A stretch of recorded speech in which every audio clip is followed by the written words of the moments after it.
Hello guys, good afternoon सबैजनालाई है। र अहिले भने चाहिँ म यहाँनिर नेपाल टारको यहाँ जुन बनिँदै थियो है ह्युम पाइप लगाएको देख्छु है। कस्तो मजाले यहाँ पेल्दैछ उपर भैयाले। यो भैया चाहिँ खतरा छ है पेल्नुमा, कम्प्याक्ट गर्नु। यहाँ चाहिँ भर्खर बिहानै मात्र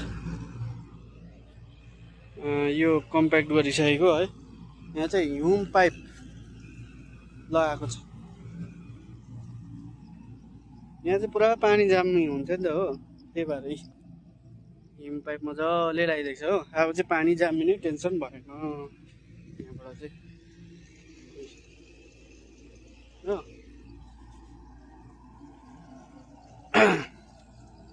यो चाहिँ मेरो फेभरेट बस्ने जग्गा हो त, यो पिपल मुनि हो।